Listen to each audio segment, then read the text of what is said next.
You're being exposed to radiation right now. It's coming at you from both space and the soil, from water and food. Your body itself is radioactive, and you're being exposed to microwaves and radio waves, both natural and human-made. Wi-Fi, TV, radio stations, cell phones, 3G, 4G, and now 5G. And 5G is just getting started.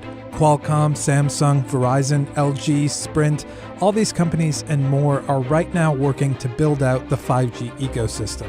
So the question is, what are all these things doing to you? The connection between your cell phone and your cancer risk. It's being absorbed by your head. More than 99% confident that there is no such effect. Brain cancer warning labels on cell phones. To be least concerned about 5G. People like Joel Moskowitz are concerned and see cell phones as a massive risk factor to public health. We have no assurance that 5G is safe, for that matter, that 4G is safe. I've only found 3 studies on 4G. They came out of China, and they all indicated changes in brain function. And Moskowitz isn't alone. Camilla Reese has spent the last 12 years of her life trying to educate the public on what she sees as a risk greater than climate change. I've been really amazed at the resistance to learning the truth, the spin that the industry puts out, learning that the exposure guidelines that the FCC uses are totally not protective. Really, I would call them fraudulent. Right now, the FCC requires that every phone on the market be tested and given a value corresponding to the amount of radiation it emits. It says that value is well below the point at which adverse health effects could occur. But still, these kinds of concerns about health risks, usually cancer associated with cell phones and especially 5G, are everywhere on the internet. Most of us are not radiation scientists, oncologists, or medical physicists, so how do we know what's going on? The International Agency for Research on Cancer, or IARC, is the World Health Organization's cancer agency. Since 1971, it's had a program that convenes groups of experts to look at whether specific things cause cancer. It then defines those things' cancer risks as either definite, probable, possible, uncertain, or not probable. In 2011, as a result of one of those groups, it classified radiofrequency electromagnetic radiation, the kind that comes from cell phones, as possibly carcinogenic. The chair of that particular group was Jonathan Samet, a pulmonary physician and epidemiologist who is now dean of the Colorado School of Public Health. There were several human studies, epidemiological studies, pointing to a possible link. But the rest of the evidence, the laboratory evidence and very limited animal evidence didn't provide much of a link between the electromagnetic radiation exposure and cancer. So put into the IARC scheme, it ends up in this possible bin. This is something that wireless safety advocates like Moskowitz and Reese often bring up. We know there's tremendous evidence of connection with brain tumors, which is why the World Health Organization's International Agency for Research on Cancer classified this radiation in 2011 as a possible carcinogen. But Samet is clear that the classification does not mean we know cell phones cause cancer. These studies are reason enough to keep investigating, but not convincing by themselves. To me, it provides a warning and says, we should take this seriously enough to do more research. His position boils down to the old aphorism, absence of evidence is not evidence of absence. Just because we don't currently have evidence that cell phones are causing cancer doesn't mean they're not. Scientists don't know of a way they could be, but if they are, though, it would have to be through a mechanism we don't currently understand. Scientists often describe things in ways that make sense to other scientists, but are confusing to everyone else. The WHO's classification from 2011 is a good example of how that can lead to misunderstandings. When RF energy was classified as a 2B carcinogen, that's a number 2, and then the letter B, most people just heard RF and carcinogen and, didn't care whether it was 2B or 1A or whatever, it's a carcinogen, so that's bad, let's stop it. But, when you look at actual definitions of what a 2B carcinogen is and look at other things that are classified as 2B carcinogens like pickled vegetables and coffee, and the next level up is probable. And so it's not probable because that would be 2A. So it's possible. The problem is that if lay people hear that possibly carcinogenic, they tend to forget the possibly and they just focus on carcinogenic. So possibly becomes likely and then it's completely forgotten at all. And then they say, well, WHO says it's carcinogenic. And that's just a wrong conclusion. In support of that interpretation is the fact that the WHO's official stance is that, to date, no adverse health effects have been established as being caused by mobile phone use.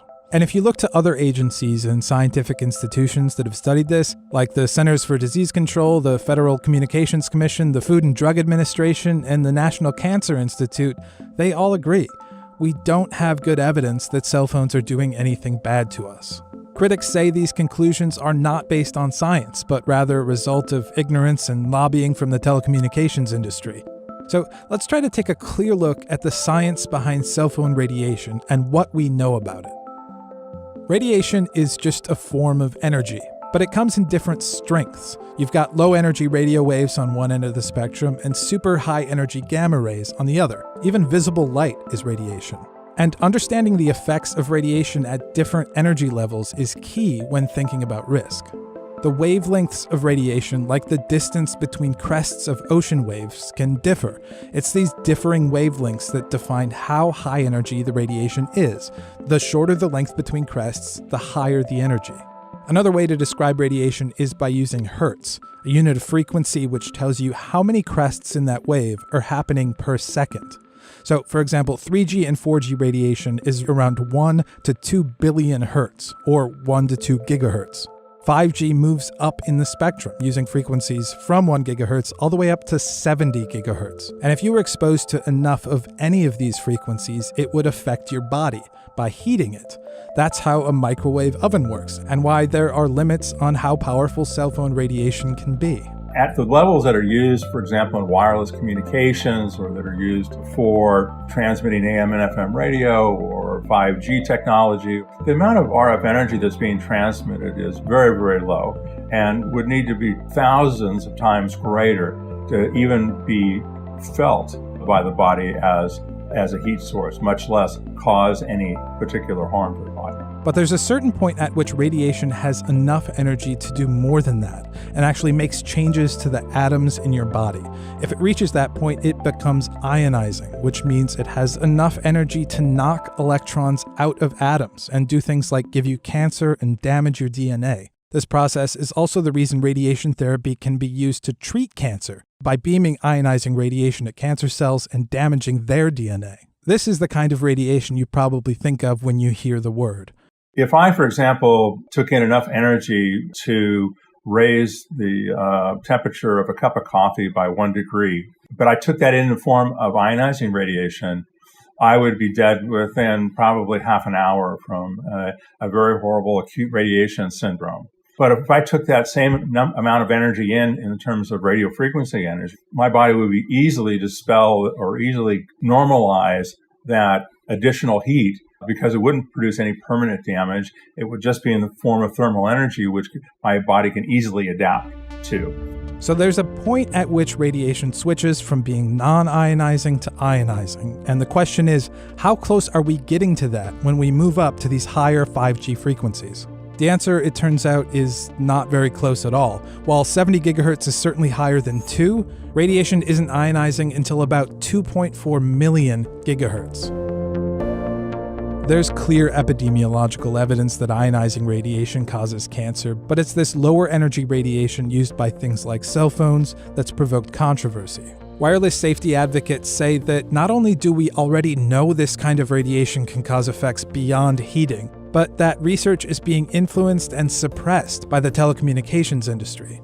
I wouldn't risk my board certification, for which I went to school a long time for and took a lot of exams to get, to say something for the telecom industry. It just would not be worth it. ICNIRP has always been and will always be a completely independent group of experts. We are also very transparent in affiliations of our experts.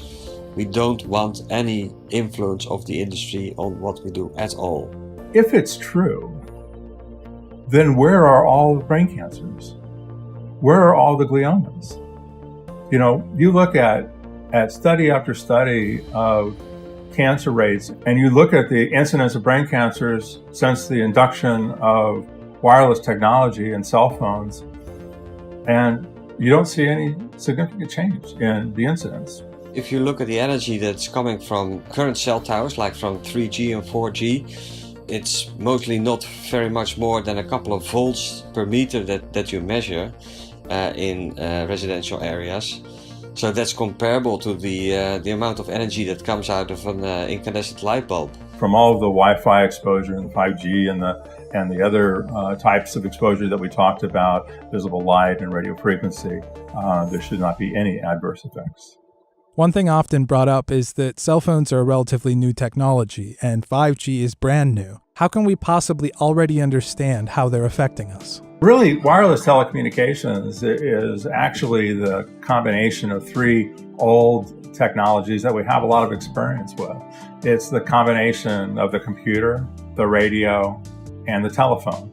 We have been exposed to artificial radio frequency energies for over 100 years now. And we've been studying biological effects of RF energy for over 70 years and have over 3,000 publications in the literature specifically devoted to biological effects of RF energy at various levels and various frequencies. It's absolutely useless to do a lot of research, for instance, with the particular frequencies that 5G is going to use, to see whether those frequencies will result in any health effects, because they're not that much different from the frequencies that have been studied a lot already in the past. Again, Moskowitz disagrees.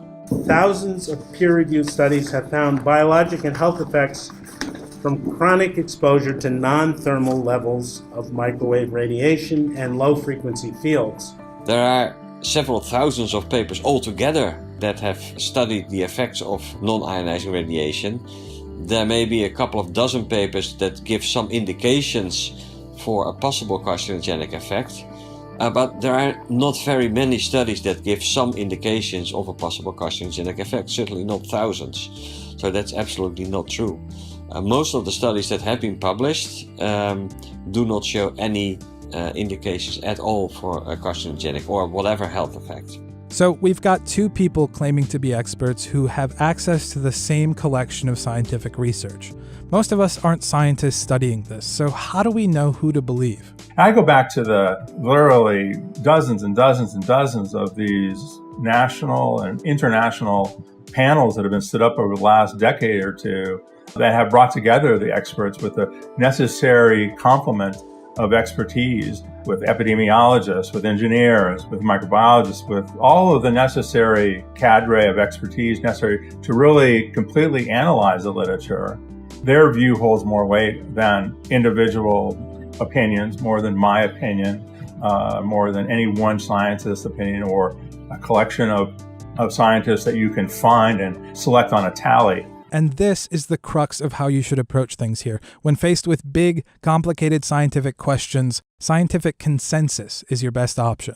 If you rely on just one person, you could hear this. We have some indications from some studies that there might be an association with mobile phone use and an increased risk of brain cancers. But then also this. If you look at a possible carcinogenic effect of radiofrequency radiation, I'm more than 99% confident that there is no such effect. And this is not a case of Van Rongen flip-flopping. It's an example of a scientist talking about science the way scientists talk about science. Deliberate, but not necessarily understood by non-scientists. To get the whole picture, you need more than a soundbite. So radiation can be scary and deadly, but according to so many reputable organizations, we just don't have good evidence cell phone radiation is causing us harm. It can heat up your body if it's powerful enough, which is why the FCC sets limits on it. But beyond that, right now, there's no good reason to think that it's doing anything else. And according to Bushberg, we have even less reason to be worried about 5G. The nature of 5G and these so-called millimeter waves, they don't penetrate the body. In fact, they don't even penetrate beyond the skin surface. And so they can't get to our internal organs. There's no RF energy that is going to hit the liver or the spleen or the lungs or any of our internal organs. So I'm not really sure why people should be more concerned. If you had to have a concern, you should be least concerned about 5G.